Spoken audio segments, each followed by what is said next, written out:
오늘 노예 모임이 있어서 목사님들과 이렇게 이야기하다가 한 목사님이 참 요즘 교회들이 세속화되었다 그런 말을 참 많이 듣는다 그런 이야기를 했습니다. 그래서 지금 뭐 교회들도 세금을 내고 있고 또 앞으로 정부에서도 교회들의 어떤 사택에 대해서도 세금을 물릴 것이다. 그 입법이 지금 올라와 있다고 걱정을 굉장히 많이 하시더라고요.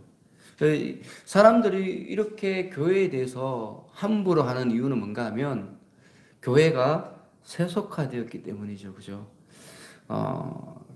우리 교회가 세속화되었다는 말은 뭔가 하면 성도들이 하나님의 뜻을 따라가지 않고 세상을 따라가고 있다 이거예요. 예전에는 우리 믿음의 선배들이 세상 사람들을 리더했거든요. 그래서 세상 사람들이 교회를 따라갔어요. 그러니까 세상 사람들이 교회에 함부로 할 수가 없는 거예요. 왜냐하면 자기들이 리더이니까. 그런데 지금 이 시대는 바뀌어버렸어요. 세상이 교회를 따라가는 것이 아니라 교회가 세상을 따라가니까 리더가 바뀐 거예요. 누가 리더예요 지금? 세상이 리더가 된 거예요. 그러니까 세상이 우리들을 함부로 대하는 거죠. 여러분, 우리는 하나님의 은혜로 구원받은 사람이에요. 믿음으로 구원받은 사람들이에요. 그렇다면 우리는 마땅히 구원받은 사람으로서의 삶을 살아야 되는 거죠. 그죠? 그런데 우리가 구원받은 사람으로서의 삶을 사는 것이 아니라 구원받기 위해서 버렸던 삶, 그 삶을 다시 따라가는 거예요.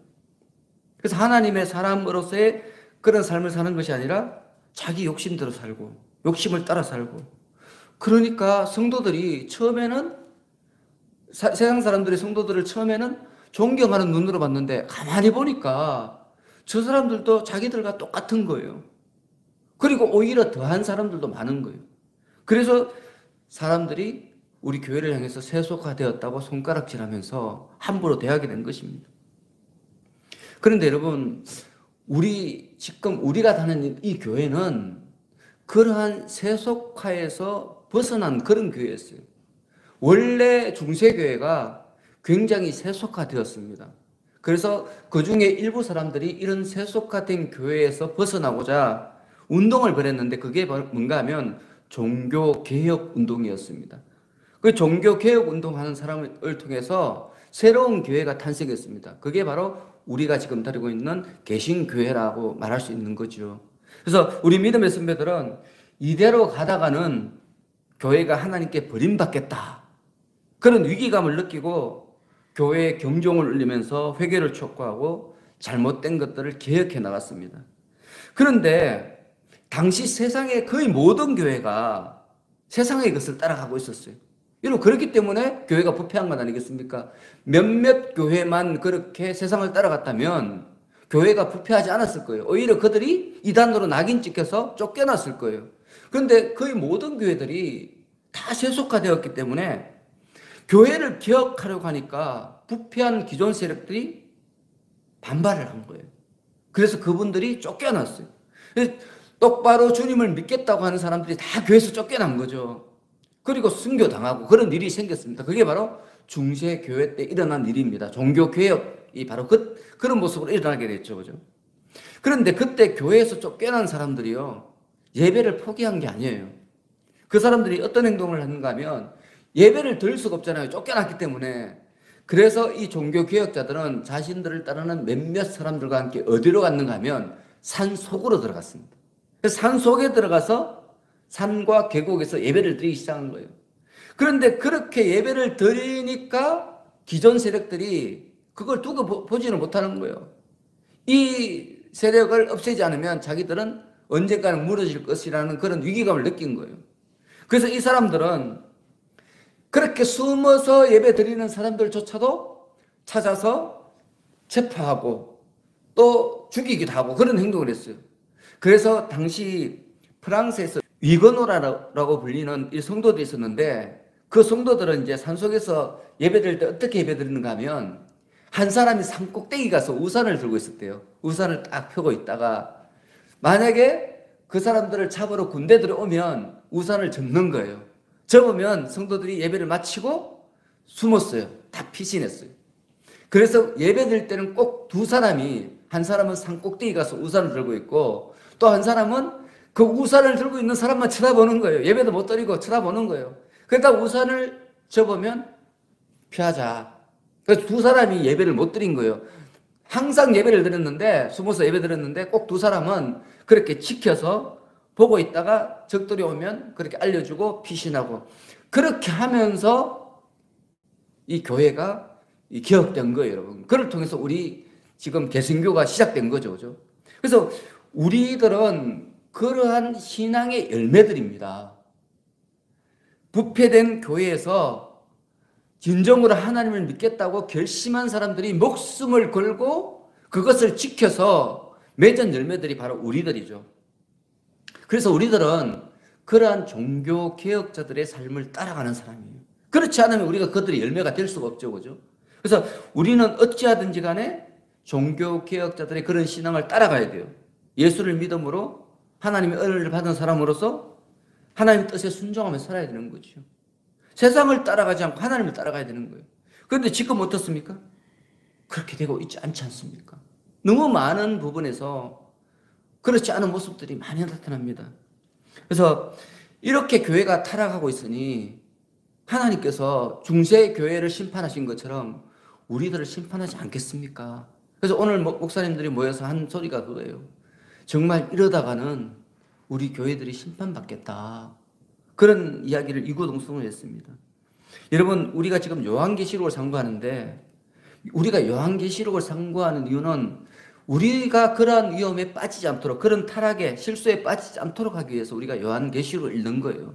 그리고 더 나아가서는 그러한 실수에 빠진 사람들을 돌이키게 하기 위해서 우리가 지금 요한계시록을 상고하고 있습니다. 그런데 여러분, 이러한 개혁은 입으로 외친다고 되는 것이 아니에요. 우리가 중세교회 때 이미 경험했지 않습니까? 아무리 말해도 안 들어오죠. 말하면 말할수록 오히려 죽여요. 핍박해요. 그게 타락한 종교인들의 습성이기 때문에 우리가 아무리 말한다고 해서 그분들이 자기 생각을 돌이키고, 그래, 당신 말이 맞습니다, 우리가 회개하고 이제 예수 그리스도 이름으로 삽시다, 그렇게 하지 않는다는 거예요. 우리가 그들 가운데서 생명을 이렇게 선포하는 방법은 유일해요. 그건 뭔가 하면 믿음으로 사는 거예요. 그냥 우리 종교 개혁자들이 한 것처럼 믿음으로 사는 거예요. 그 사람들은 어떻게 하든 말든 그냥 두고 나부터 믿음으로 사는 거예요. 내가 믿음으로 살고 하나님 뜻대로 사는 거죠. 그러면 그것을 갈급하는 사람들이 모여들어요. 그를 통해서 우리 개신교가 탄생한 거거든요. 그래서 지금 이 시대도 마찬가지 같아요. 우리가 자꾸 당신 교회 잘못됐다, 당신 그렇게 살면 안 된다, 그렇게 말할 필요가 없어요. 그냥 내가 바르게 살면 되는 거죠. 그걸 지금 요한계시록이 우리에게 강력하게 가르쳐주고 있는 것 같습니다. 그래서 우리가 오늘 또 말씀을 상고하면서 나에게 있어서 믿음의 모습이 왜곡된 것은 없는가? 정말 나는 성경에서 말씀하고 가르치는 그 삶을 살아가고 있는가? 정말 나는 구원을 이루는 삶을, 그 나그네의 삶을 걷고 있는가? 우리가 오늘도 말씀을 통해서 스스로를 돌아볼 수 있기를 바랍니다.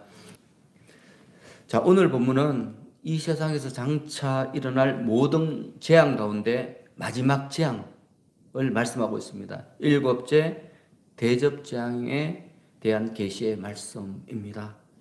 자, 먼저 17절에 보시면 7째 천사가 그 대접을 공중에 쏟아매라고 말씀합니다. 자, 여러분, 마지막 7번째 재앙이 어디에 부어졌습니까? 어디에요? 공중에. 땅이 아니라 공중에 부어졌어요. 지금까지는 재앙이 어디에 부어졌어요? 다 땅에 부어졌잖아요, 그죠? 근데 마지막 7번째 재앙은 공중에 부어집니다. 여러분, 공중은 무엇을 상징합니까? 성경에서 공중은 사탄의 권세를 상징합니다. 사탄을 공중 권세 잡은 자, 이렇게 말하죠, 그죠? 그래서 여기서 그 대접을 공중에 쏟았다는 말은 뭔가 하면 하나님의 마지막 재앙이 사탄의 본 거지에 쏟아졌다는 거예요. 그리고 이어서 큰 음성이 성전에서 보좌로부터 나서 이르되 되었다 하시니, 이렇게 말씀합니다. 되었다. 되었다는 말은 뭐예요? 다 이루어졌다. 우리 예수님이 십자가 위에서 뭐라고 말씀하셨어요? 마지막에 다 이루었다. 같은 말이에요. 자, 이 말은 되었다는 말은 뭔가 하면 사탄에 대한 하나님의 심판이 종결되었다. 그것을 선포하는 것입니다. 하나님께서 이 마지막 7번째 대접장을 공중에 사탄의 본거지에 부으심으로써 사탄에 대한 심판의 의지를 명확하게 보여주는 거예요. 또 그와 동시에 사탄에 속한 악의 세력들은 응징된다는 거죠. 이제 마무리되는 거예요. 이제. 여러분, 지금 이 본문에서 하나님께서 이렇게 말씀하시는 것은 하나님을 대적하는 자들은 필연적으로 멸망을 당한다는 거예요. 여러분, 하나님을 대적하는 사람들, 그 사람들이 왜 멸망당합니까? 이유가 뭐죠? 그들이 누구에게 속했어요? 사탄에게 속했죠, 그죠? 멸망당할 악인들은 하나님께 속한 자들이 아니고 누구에게 속했다고요? 사탄에게 속한 거예요. 근데 사탄은 장차 어떻게 돼요? 그들의 마지막은 어떻게 되죠? 멸망당하죠, 그죠? 그러니까 사탄에게 속한 자는 사탄이 멸망당하니까 거기에 속한 사람들도 어떻게 돼요? 멸망당하는 거예요, 여러분. 하나님께 속한 자들은 하나님은 어떤 분이에요? 영원하신 분이잖아요. 이 세상을 영원히 통치하시는 분이죠. 그래서 우리가 하나님께 속했다는 말은 뭐예요? 우리도 영원한 사람이 된다는 거예요. 영원한 생명을 소유하게 되고 영원히 이 세상을 통치할 자가 된다는 뜻이에요. 그래서 오늘 본문에서 하나님을 대적하는 자들은 사탄이 속했기 때문에 멸망당하는 거예요. 멸망당. 자기들이 득세하는 것 같지만 그 눈으로 볼 때는 자기들이 세상을 다 가진 것 같지만 사탄도 마찬가지 아닙니까? 사탄이 공중근세 잡은 자란 말은 뭔가 하면 이 세상의 모든 것을 사탄이 쥐고 있다는 거예요. 그래서 사탄이 예수님을 시험할 때 그랬잖아요. 자기에게 절하면 뭘 준다고요? 세상 모든 것을 주겠다 이렇게 약속했잖아요. 그 말은 뭐예요? 세상 모든 것을 자기가 소유했다는 거예요. 하나님께서 그에게 일시적으로 맡기신 거예요. 왜? 이 땅이 악 가운데 있기 때문에 그렇게 하나님께서 사탄에게 맡겨주신 거예요. 그렇기 때문에 여러분, 이 세상에 있는 모든 악인들은 사탄에 속해 있기 때문에 하나님께서는 이 사탄을 결국에는 멸망시키시죠. 그죠? 영원한 멸망으로 이끄시죠. 그것을 우리 인생들에게 계속해서 보여주는 것이 세상의 역사입니다, 여러분. 자, 우리가 이 세계사를 볼 때 엄청나게 강한 강대국들이 굉장히 많이 일어났어요. 그죠? 사람들이 볼 때는 저 나라는 절대로 안 망할 거다. 그런 나라들이 얼마나 많았습니까? 특히 로마 제국 보면. 여러분, 그런데 그 로마 제국도 결국 어떻게 해요? 자신들의 죄값 때문에 무너져요. 여러분, 그걸 아셔야 됩니다. 로마 제국이 멸망한 이유는 그들이 뭐 힘이 없고 이런 게 아니고 죄를 너무 많이 져가지고 스스로 멸망당한 거예요, 여러분. 그게 세계사예요, 여러분. 모든 나라들이 다 그래요. 이 큰 강대국들은요, 외세의 침입에 멸망당한 게 아니고 자기 스스로의 죄에 취해가지고 그래서 결국 그 죄의 무게를 견디지 못하고 멸망당하고 만 거죠.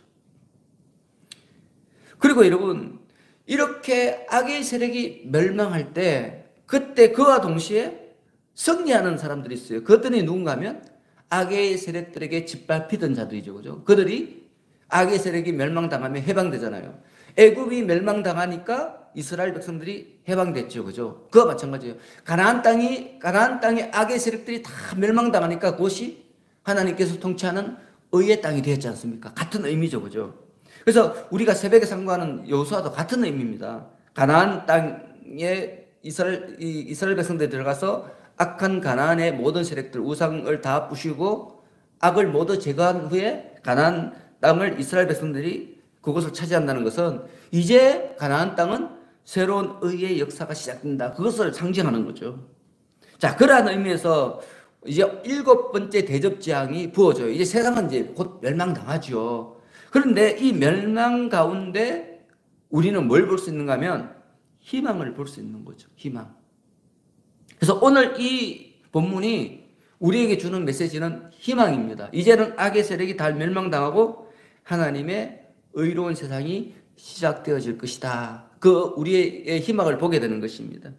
그래서 여러분, 악이 멸망하는 게 참 우리가 볼 때 참 불쌍하고 안 됐잖아요. 악한 사람이지만 하지만 그들도 사람들이니까 참 불쌍해요. 하지만 우리는 이것을 무슨 시각으로 봐야 되는가 하면 하나님의 공의의 시각으로 봐야 됩니다. 그들이 멸망하지 않으면 그들로 인해서 너무 더 많은 사람들이 멸망의 길에 빠질 수밖에 없기 때문에 어쩔 수 없이 하나님께서 그들을 멸망시키는 거예요. 그를 통해서 이 세상을 정화시키는 거죠. 그게 바로 지금까지 우리가 살아온 이 세상의 역사지 않습니까? 그래서 하나님의 심판은 늘 이중적인 의미를 가지고 있습니다, 여러분. 그걸 아셔야 됩니다. 그래서 우리 성도들은 이 땅에 임하는 수많은 재앙들, 우리가 생각할 때 이해되지 않는 그런 재앙들을 바라볼 때 죄에 대한 하나님의 심판의 모습도 바라봐야 되지만 그 가운데 새로운 의의 세상을 열어줄 하나님의 공의를 바라볼 수 있어야 된다는 거예요. 구원의 손길도 동시에 바라볼 수 있어야 되는 거죠. 여러분, 그걸 바라볼 수 있을 때 우리가 믿음을 지킬 수 있는 거예요, 여러분.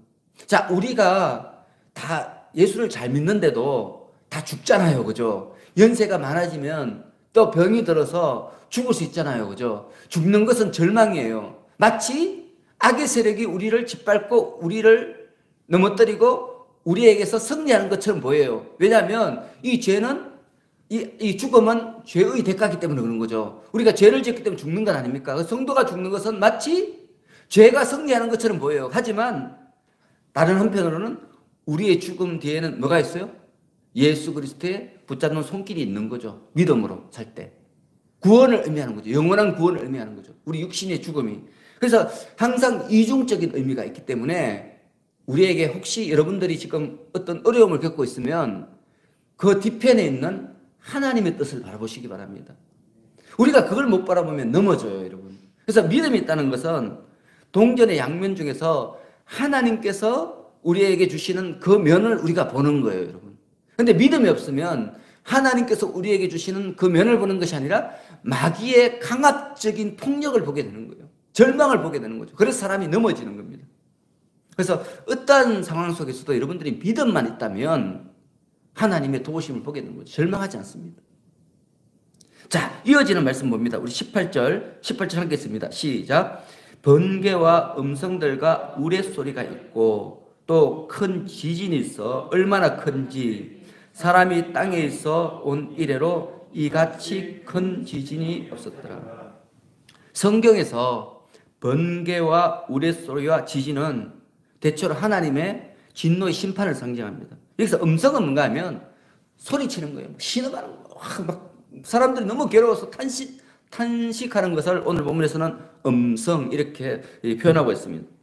하나님의 심판이 막 깊어질수록 그 강도가 심해지죠. 그죠? 우리가 지금 이 재앙들도 보면 7인의 재앙, 7나팔의 재앙, 지금 7대접의 재앙이 계속 선포되고 있지 않습니까?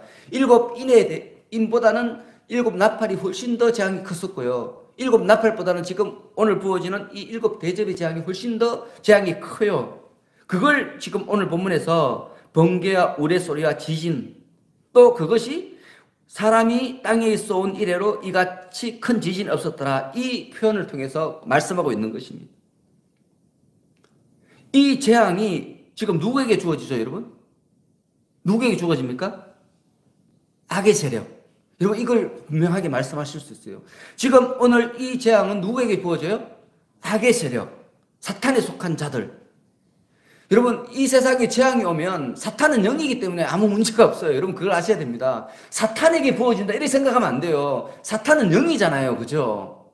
영이 고통이 있겠습니까? 고통은 누가 받아요? 그 사탄을 따르는 우리 인간들이 받는 거죠. 여기서 지금 재앙의 대상은 누구예요?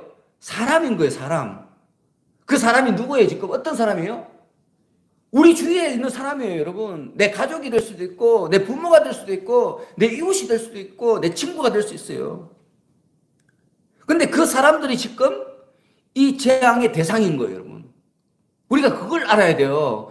악인이 저 멀리 있고, 이상한 사람, 괴물같이 생기고, 이게 악인이 아니에요. 오늘 본문에 나오는 이 심판의 대상은요, 그런 사람이 아니고 평범한 사람인데 사탄에게 속한, 예수 그리스도를 믿지 않고 여전히 악 가운데 있는 사람들이 다 이 재앙의 대상인 거죠. 우리 가까이 있는 사람들이에요. 근데 이분들이 어떤 분들인가 하면 7인 재앙 받을 때 회개하잖아요. 7나팔 재앙이 있을 때도 회개하잖아요. 7대접 재앙이 지금 부어지잖아요. 근데 아직도 회개하잖아요. 점점 더 강하게 하나님을 부인하고 있습니다. 그래서 이 사람들이 멸망당하는 거예요, 지금. 얼마나 안타깝습니까, 여러분? 근데 우리는 종종 이런 생각을 하잖아요. 야, 성경에 나오는 멸망당하는 사람은 나와 상관이 없는 사람이라고 생각해요. 나와 상관이 없는 사람. 그래서 무덤덤한 거예요, 지금 우리가. 그런데 여기에서 멸망당하는 사람은 그런 사람이 아니라는 거예요. 여러분, 그걸 아셔야 됩니다. 우리 자녀들이 될 수 있고요. 심지어는 나 자신이 될 수도 있어요. 너무너무 가까운 곳에 있어요. 여러분, 만일 여기 악의 심판의 대상이 우리 아무 상관이 없는 자들이라면 하나님께서 이거 왜 우리에게 기록을 주시겠습니까? 우리하고 상관도 없는데. 그렇지 않습니까? 근데 너무 많은 사람들이 자기하고 상관이 없대요. 상관이 없대요. 이 심판은 자기하고 상관이 없다고 생각하는 거예요. 여러분, 그런 말 많이 들으셨죠? 저도 가끔 그런 말을 하죠. 다른 의미로 그렇게 말씀하는 거죠. 많은 사람들이 자기는 예수님을 믿으니까 이 재앙에서 구원해 주실 것이다, 이를 믿어요. 그러면서 이 재앙은 나와 상관이 없어. 괜찮아. 나는 죄 안 짓고 예수를 잘 믿으면 돼. 이렇게 생각해요. 그런데 여러분, 제가 오늘 말씀을 전할 때 그랬잖아요. 하나님의 말씀에는 항상 이중적인 의미가 있다고 그러잖아요. 그죠? 우리가 신앙이 자라잖아요. 그건 뭔가 하면 하나님의 뜻의 이중성을 바라보는 거예요, 여러분. 그걸 깨닫는 게 신앙이 자라나는 거예요. 신앙이 어릴 때는 그걸 못 봐요. 볼 능력도 없어요. 그렇지만 여러분들이 신앙이 자라면 하나님의 말씀의 이중성을 보게 되는 거예요. 구원받아야 되는 성도의 입장에서 구원하시는 하나님의 입장에 서게 된다는 거죠. 마치 우리 자녀들이 어릴 때는 자기밖에 모르잖아요. 어떻게 하면 엄마 아빠한테 용돈을 뜯어낼까? 어떻게 하면 내가 좀 더 많은 용돈을 얻어내서 내가 마음대로 쓸까? 그 책값도 속이기도 하고, 그죠? 뭐 막 속이면서 엄마 아빠한테 용돈을 뜯어내잖아요, 그죠? 그런데 이 아이가 자라나면 어떻게 돼요? 그런 짓을 안 하잖아요. 회개하잖아요. 오히려 부모님에게 용돈도 드리고, 어떻게 하면 부모의 뜻대로 살까? 그걸 생각하잖아요. 어떻게 엄마 아빠를 기쁘게 해드릴까? 그런 생각을 하잖아요. 우리 성도들도 다 똑같습니다, 여러분. 여러분들이 성경을 통해서 나의 구원에 대해서 집착하면 그건 아직까지 어린애예요. 어린애. 여러분들이 성경을 보면서 뭘 봐야 되는가 하면 하나님의 마음을 봐요. 여러분, 그게 바로 예수 그리스도의 이 땅에 오심이에요. 여러분, 우리 하나님이 이 땅에 있는 죄인들과 뭔 상관입니까? 죄인들 다 멸망당하면 끝나는 거예요. 어차피 피조물이잖아요. 아무것도 아니에요. 하나님 입장에서는 이 죄인들이 죽든 말든 진짜 아무 상관이 없어요. 우리하고 더 상관이 없어요. 그런데 우리 예수님은 상관이 없다고 말씀하지 않으셨다는 거예요. 그게 문제예요. 죄인들이 죽는 것을 하지 않으시고 하나님이 이 땅에 오신 거예요. 그게 누구예요? 예수 그리스도. 여러분, 예수님이 오신 이유가 뭐예요? 이 사람들을 구원하기 위해서 오신 거 아닙니까? 그렇죠? 예수님이 왜 십자가를 지셨어요? 의인들을 구원하려고 십자가 지셨어요? 아니잖아요. 누구를 구원하려고? 죄인들을 구원하려고. 여러분, 근데 우리가 이걸 생각을 못해요. 여러분, 예수님이 왜 부활하셨어요? 의인들을 구원하려고 구원하셨어요? 아니죠, 그죠? 누구를 구원하기 위해서? 죄인들을 구원하려고. 예수님께서 왜 성천하셨어요? 죄인들을 구원하기 위해서 재림하시려고 성천하신 건 아닙니까? 여러분, 예수님이 하신 그 모든 행동들은 다 죄인들을 구원하시기 위해서 하신 거예요, 여러분. 근데 우리는 자꾸 착각하잖아요. 의인들을 구원하려고 그렇게 하신다고. 그렇게 믿어요. 그리고 자기가 의인이래요. 그렇게 말하는 사람들이 너무 많죠, 그죠? 여러분, 왜 이 세상이 아직도 멸망 안 당하고 있습니까? 왜 복음이 전해지기, 땅끝까지 전해지기까지 예수님께서 안 오신다고 말씀하시죠? 그 이유가 뭡니까?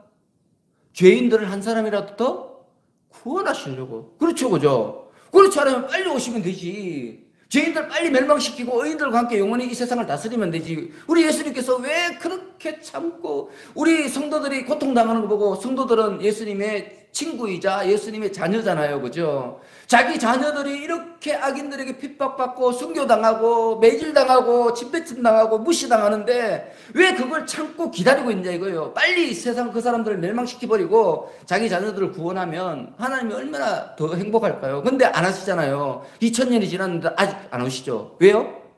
한 사람이라도 더 구원하시려고. 우리가 이런 걸 보면서 하나님 마음을 이해해야 되는 거죠. 이게 진짜 성숙한 믿음의 사람이라는 거예요. 그래서 오늘 본문에서도 그게 보이는 거죠. 우리가 믿음이 있다면 그걸 봐야 되는 거죠. 악인들 나쁜 짓 하더만 참 고소하구나, 잘 죽었다, 이렇게 하면 안 된다는 거예요. 그것은 아직 어린아이 중에 어린아이라는 거예요. 아직 구원받기에는 좀 몽학 선생에게, 개인교 선생에게 좀 더 교육을 받아야 되는 그런 위치죠. 자유자가 아니죠, 아직까지. 여러분, 우리가 기억해야 될 것은 우리 예수님은 죄인들을 위해서 이 땅에 오셨어요. 그래서 이 땅에 계실 때 누구와 같이 살았어요? 죄인들과 함께 사셨어요. 그리고 죄인들을 위해서 십자가를 못 박혀 들어가셨어요. 그리고 죄인들을 구원하기 위해서 사흘만 했어요.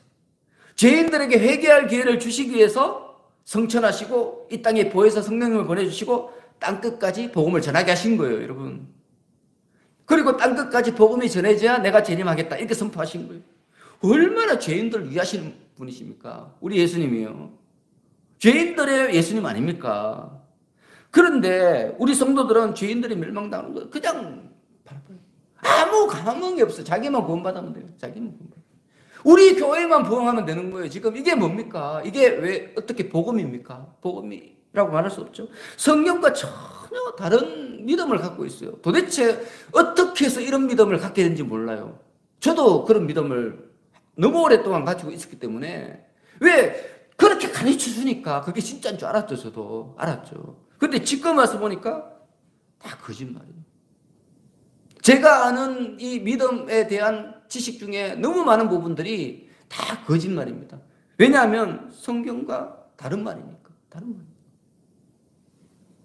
여러분, 많은 사람들이 그러잖아요. 교회에 충성하면 하나님 복 준다. 천만의 만만의 말씀입니다. 여러분, 교회에 충성하는 것이 아니라 죄인을 섬기고 사랑하는 사람에게 복을 주는 거죠. 그게 우리 하나님이 우리에게 주시는 복의 방법이에요. 그래서 교회만 막 사랑하고 교회만 막 박혀있고 하여튼 자기를 위해서 기도하고 자기 자신을 위해서 막 날마다 헌금하고 이런 사람들은요, 누가 복을 주는가 하면 마귀가 복을 주는 거죠.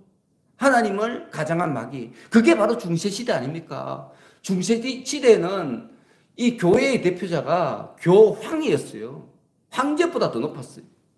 세상의 모든 권력을 막 쥐고 흔들었고요. 얼마나 많은 사람을 죽인지 몰라요. 예수님은 십자가에 못 박혀서 죄인들을 죽였는데 교회는 죄인들을 다 죽였어요. 그냥 다 죽였어요. 조금만 자기들과 마음이 안 맞으면 다 죽여요. 그냥. 이게 중세시대 교회 아닙니까? 근데 지금 이 시대도 마찬가지예요. 여러분, 그걸 아셔야 됩니다. 나하고 신앙이 조금만 맞으면 대적해요. 막 싸워요. 이단으로 그냥 취급해버려요. 쫓아내버려요. 그냥. 여러분, 이것들은 굉장히 위험한 거죠. 조금 부족하더라도 여러분 지금 보십시오. 갈라디아 우리 주일을 공부하고 있잖아요. 갈라디아 성도들이 지금 다른 복음을 믿고 있잖아요. 지금으로 말하면 이단을 믿고 있는 거예요. 그러면 지금 이 시대는 그냥 이단으로 취급하고 버려버려요. 지금 이 시대 교단은 그런 거예요. 근데 바울은 그렇게 안 했잖아요. 설득하고 또 설득하고 그들에게 하소연도 하고 또 그들을 위해서 기도도 하고 그래서 그들을 다시 품으로 품었잖아요. 고린도 교회도 마찬가지고. 이게 바로 예수 그리스도의 사랑이고 예수 그리스도의 구원의 이유인데 우리는 우리와 다르면 그냥 다 쫓아내버리고요. 지금 교회 보십시오. 교회마다 신천지 출입 금지. 여러분, 그럼 신천지 다니는 사람, 그 사람들이 뭣도 모르고 다니는 거잖아요. 알고 다니는 사람이 몇 명 되겠습니까? 그 신천지를 진짜 알고 믿는 사람은 진짜 나쁜 놈이죠. 나쁜 놈은 몇 명 안 돼요. 이만희를 비롯한 몇몇 사람이에요. 그 사람들이 악한 사람들이고 나머지는 다 쏘가서 다니는 거예요. 그러면 그 사람들이 우리 교회에 와서 뭐 전도하려고 그러든 나쁜 짓 하려고 그러든 오면 받아들여서 진짜 복음을 가르쳐 줘야 되는데 아예 못 들어오게 딱 막아버렸잖아요, 지금. 우리 교회는 안 적어놨지만 웬만한 교회 가면 우리도 홈페이지 보면 뭐 신천지 출입금지 이런 거 해놨습니다. 이게 우리 교단이 그렇게 추구하고 있는 거예요, 지금. 이런 모습들은 좀 안타까운 거죠. 안타까운 거죠. 참 가슴이 아픕니다. 그래서 제가 이 말씀을 읽으면서 그런 문구를 다 지워버려야 되겠다. 왜? 우리 예수님은 그런 자들을 구원하러 이 땅에 오셨는데 내가 그런 자들이 구원받으려고 우리 교회 오는 다 쫓아내버리니까 마귀한테 붙잡혀가지고 자기도 뭣도 모르고 마귀에 따라가는데 근데 자기 본능이 자기의 영혼이 교회로 인도하는 거예요. 마귀는 그 인도함을 통해서 그 영혼을 통해서 우리를 멸망시키려 하지만 그 영혼은 간절하게 울고 있는 거죠. 본능적으로 우리 교회에 와서 자기를 구원해달라고 우는 거예요. 그걸 우리가 읽을 수 있어야 되는 거죠. 그래서 여러분 이런 하나님의 심판을 보면서 우리가 가져야 되는 기본적인 자세는 한 영혼이라도 더 구하지 못한 그것을 내가 안타까워해야 됩니다. 내가 그 사람을 구원하지 못했구나. 하나님께서 나에게 사명을 주셨는데 내가 그 사명을 감당하지 못했구나. 내가 달려가야 될 길이 있는데 그 길을 달려가지 못했구나. 이걸 돌아봐야 되는 거죠. 오늘 본문을 통해서 우리가 그걸 돌아봐야 되는 거죠. 하나님께서 내게 맡겨주신 영혼을 구원하지 못해서 그 사람들이 멸망당하는구나. 가슴집에 애통해야 되는 거예요. 그게 우리 성경이 우리에게 가르치는 교훈이죠. 그래서 여러분, 우리는 무엇보다도 예수님의 심정을 가져야 됩니다. 악은 당연히 심판당해야 되죠. 여러분, 그건 당연한 겁니다. 그런데 대다수의 악에 속한 사람들은 한순간에 실수로 빠진 거예요, 여러분. 실수에 실수. 그래서 그들을 구원해야 되는 거죠. 그리고 우리도 그랬잖아요, 여러분. 저도 어릴 때 불교 믿었거든요. 나 뭣도 모르고 엄마 따라다녔어요, 그냥. 유교도 믿었고요. 좀 자랐어도요, 군대 있을 때도 절에서 떡 준다고 가서 떡도 얻어먹고 했어요. 뭣도 모르고 했어요. 제가 고의적으로 한 건 아니에요. 부대장이 가라 그러니까, 저 예수 믿는데도 가라 그러니까 그래 가서 떡도 먹고요. 거기 구경도 하고 그랬습니다. 저도 뭣도 모르고 간 거예요. 그렇다고 해서 제가 그러면 지옥 갑니까? 너는 악인이니까 하나님이 너 절에 갔다 왔으니까 너 부처 앞에 있었으니까 너 구원에서 탈락. 우리 하나님이 그렇게 안 하시잖아요. 다 용서해주고 언제든지 받아주시잖아요. 여러분, 우리 탕자예에서 탕자가 우리들이에요. 그치요? 그리고 아버지는 하나님이잖아요. 탕자가 어떤 짓을 했습니까? 아버지 재산을 갈취해가지고요, 가서 어떤 짓을 했어요? 창녀들하고 먹었어요. 건달들하고 놀았어요. 여러분, 말로 하면 말로 다 할 수 없는 나쁜 짓을 다 한 거죠. 근데 그 탕자가 그런 짓을 할 때 하나님은 어떻게 하셨어요? 항상 이 마을 어귀까지 나와서 기다리고 계셨잖아요. 그러다가 저 멀리서 탕자가 걸어오는 모습을 보고 사람들이 알아보지 못해요. 근데 아버지니까 알아보는 거예요. 신발도 신지 않고 뛰어갔다 그러잖아요. 신발도 신지 않고.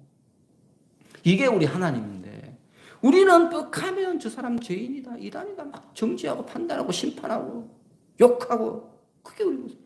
장로가 저랬어, 권사가 저랬어, 목사가 저랬어 하면서 판단하면서 손가락질하면서 자기는 굉장히 믿음이 좋은 것처럼 그렇게 말하죠. 그죠? 그러니까 그런 것들은 지금 우리가 사탄에게 많이 쏟고 있는 거예요. 쏟고 있는 거예요. 그래서 우리가 이 요한계시록을 읽으면서 악인들이 심판당하니까 신난다.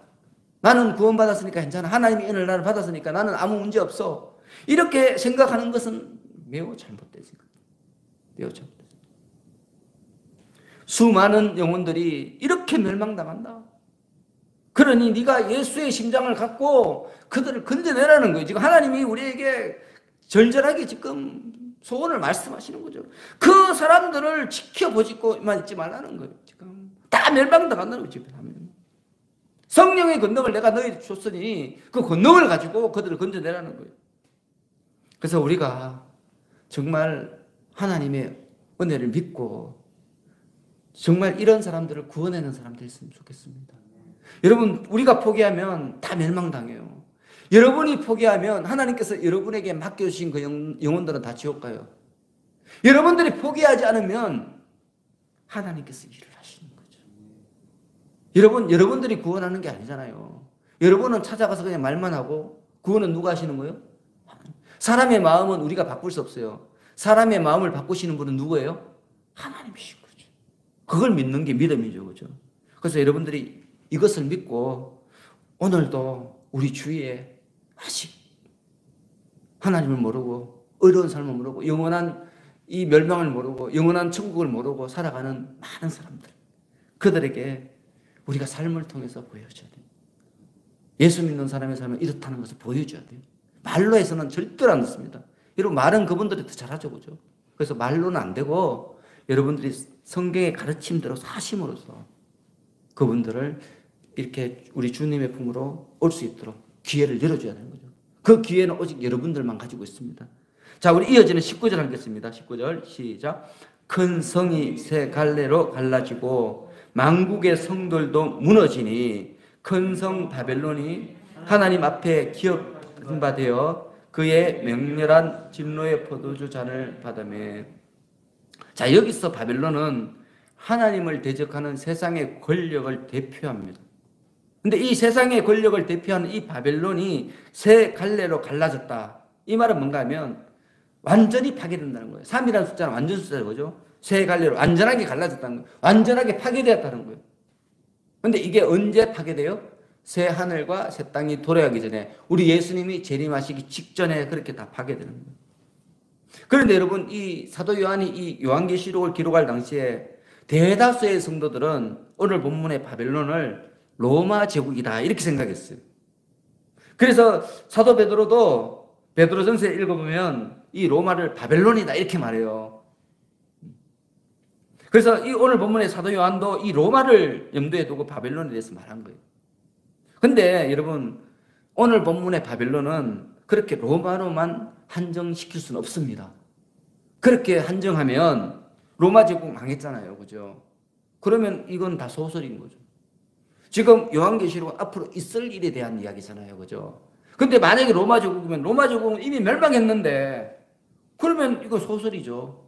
우리가 아무 상관이 없는 이야기입니다. 자, 그러므로 우리가 이 사도 요한이 본 이 바벨론은 과거에도 있었고 오늘날도 있고 미래에도 나타날 세상을 미혹한 세상의 악한 권력의 총칭이다. 이렇게 우리가 봐야 되는 거죠. 사도 요한 당시 하나님을 대적하는 로마가 있었듯이 오늘날에도 그와 같은 역할을 하는 세상의 악한 권력이 있다는 거예요. 그 권력이 하나님으로부터 심판을 받는다는 거예요. 그리고 여러분, 그들이 이렇게 하나님으로부터 맹렬한 진노의 포도잔을 받아 멸망당하잖아요. 맹렬한 진노의 포도잔을 받아 멸망당한다. 이거는 굉장히 엄청나게 멸망당한다는 뜻이거든요. 근데 이들이 이렇게 멸망당하는 이유가 뭐예요? 본문에는 뭐라고 해요? 그들의 악행이 하나님 앞에 기억되었다. 기억되었다. 여러분, 우리 인간들은 옛날 과거 생각들을 잊어버리기도 하죠. 그죠? 인간이니까. 근데 우리 하나님은 달라요. 우리 하나님은 영원 불변하신 분이, 그리고 전지전능하신 분이. 하나님은 절대 잊어버리지 않습니다. 그걸 아셔야 됩니다. 우리가 몰래 해도 하나님은 전지전능하기 때문에 다 아세요. 무소부재하시기 때문에 다 아신다는 거예요, 여러분. 그래서 우리 하나님께서는 우리의 선행을 일일이 다 기억하셔요. 첫 번째는. 그리고 우리가 골방에서 기도한 것도 다 아신다고 예수님이 말씀하셨어요. 그죠? 그리고 오른손이 한 것을 왼손이 모르게 우리가 선행을 하잖아요. 근데 누가 알아요? 하나님이 아시죠. 그죠?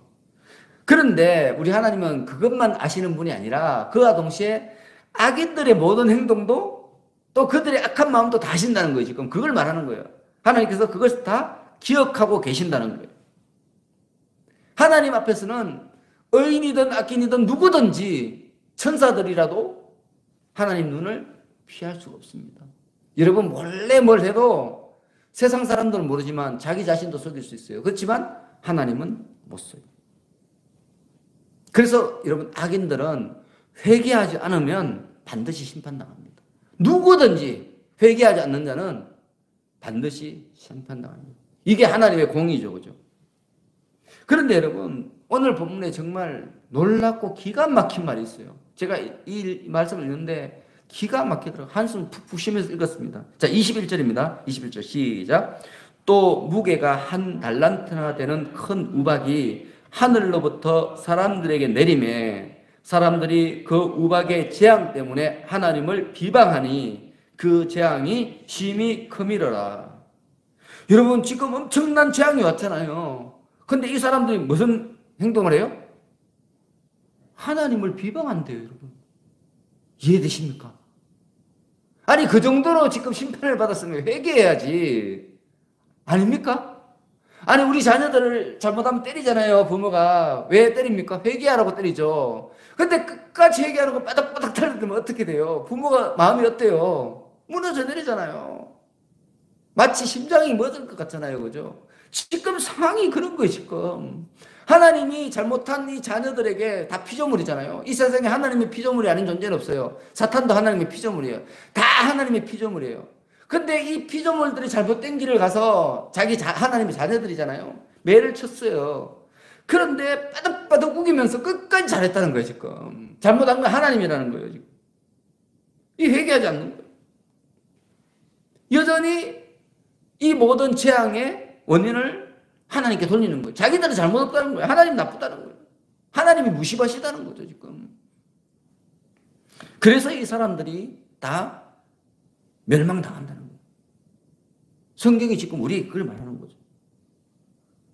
여러분, 여기도 두 가지 면이 있죠, 그죠? 두 가지 의미가 있죠. 하나는 사탄의 미혹에 한번 빠지면 헤어나올 수 없다는 거예요. 첫 번째 우리에게 주는 교훈. 그래서 너희들은 사탄의 미혹에 빠지지 말라는 거죠. 또 하나는 뭡니까? 그 이러한 미혹에 빠진 것들을 우리가 복음으로 건져낸다면 하나님께서 얼마나 좋아하실까? 그걸 지금 말하고 있는 거예요, 여러분. 이해 가십니까? 여러분 보십시오. 그렇게 재앙을 내리는데도 이 사람들이 회개 안 하고 빠득빠득 우기면서 버텨요. 근데 우리가 그 사람한테 찾아가서 복음을 전했는데 그 사람이 회개하고 돌아왔어요. 우리 하나님 마음이 어떨까요? 얼마나 행복하시겠습니까? 얼마나 행복하시겠습니까? 그래서 우리 성경이 말하잖아요. 한 영혼이 구원받으면 하나님 나라에서 뭐가 벌어져요? 잔치가 벌어지는 거예요, 여러분. 그래서 이렇게 되는 거죠. 한 영혼이 천하보다 귀하다. 우리 하나님께서 직접 선포하셨죠. 여러분, 이런 심판의 모습을 보면서 우리가 이걸 다시 한번 기억해야 됩니다. 우리의 역할.